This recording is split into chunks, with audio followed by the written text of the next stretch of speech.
Okay, so it's hot and it's not even officially El Nino season. If you're in Calakhang, Manila like me, you're probably as eager to leave the city to go swimming in nearby or far-flung provinces. Isn't it funny that despite being based in Metro Manila with about a total of 183 kilometers worth of rivers, and of course, the Manila Bay, we can't seem to find a great place to swim here? Maybe, though we love those beach selfies and groupies, we don't even know how to swim. Despite being in a biodiverse archipelagic nation, how do we end up feeling so disconnected with water? One reason is that we've lost our sense of awe with regards to the wonders of water. For Metro Manila in particular, we associate water with either flooding during rainy seasons and or water disruption due to concessionaires during summer. Also, we immediately picture our waterways as dirty, smelly, and just plain icky. And with that, we've been losing a vital part of ourselves as Filipinos. We lose the opportunity to deeply connect with our bodies of water. Do we know that it's in our heritage and bloodline to be people of the water? Water is key to our identity. Our ancestors identified themselves with water. Kapampangan, Pampang, which means river bank. Maranao, Ranao, lake.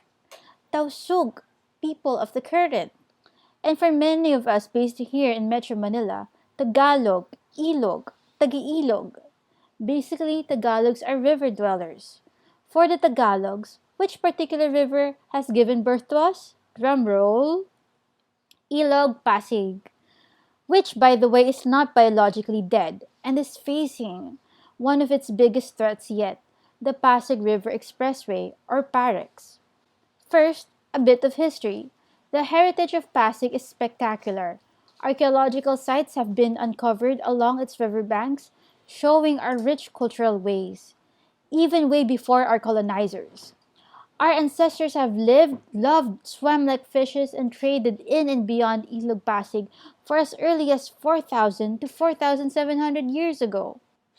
From modern-day Intramuros, Santa Ana, Manila, Taguig, and in different areas surrounding Laguna de Bay, archaeological evidence points to a rich cultural heritage, and we have far more to explore along the banks of Ilog Pasig. But Pasig River doesn't just call us to hope for bygone eras. Ilog Pasig is extremely relevant to our current times, especially as we battle anthropogenic or human-caused climate change. First, Pasig helps cool down the concrete urban jungle that is Metro Manila. The river, which cuts across 5 cities and a municipality, protects us from additional heat by absorbing it, which in turn provides a cooling effect through evaporation. Now, imagine the 6-lane expressway being built on top of Pasig River. Aside from cutting through city vistas, imagine that expressway absorbing the heat and intensifying the temperatures around it even further. How about the people living nearby? Heat, smoke, and endless noise. Second, let's go back to flooding. As sea levels are expected to rise due to climate change, all the more do we need a Pasig River that is free flowing and healthy. It channels rainwater from cities to the sea and would also receive more water from Manila Bay. With the current state of Ilog Pasig though, along with channeling vital nutrients and fish back and forth from Laguna de Bay to Manila Bay, it also is one of the most polluting rivers in the world, despite progress with its rehabilitation.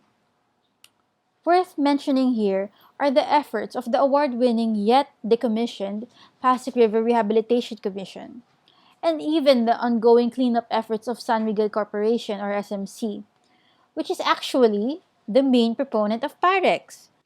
In fact, SMC is spending 2 billion pesos for its 5-year rehabilitation project for Pasig. However, the proposed PAREX will cost 95.4 billion pesos, dwarfing the costs associated with previous rehabilitation efforts.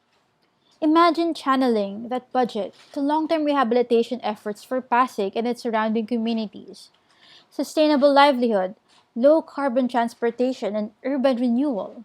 Imagine using that money for structures that have been proven effective in protecting rivers in urban areas, such as combined rainwater and wastewater treatment facilities.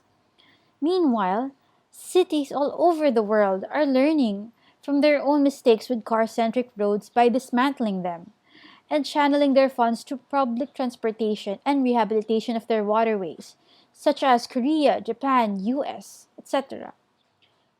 During our ongoing climate and ecological crisis, made worse by a pandemic, we're being called to discern ways to reconnect and revitalize our relationship with the planet, with water.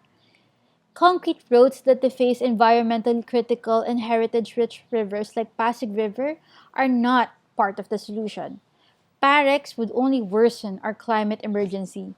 Ilog Pasig and we as Filipinos, especially future generations, deserve much more.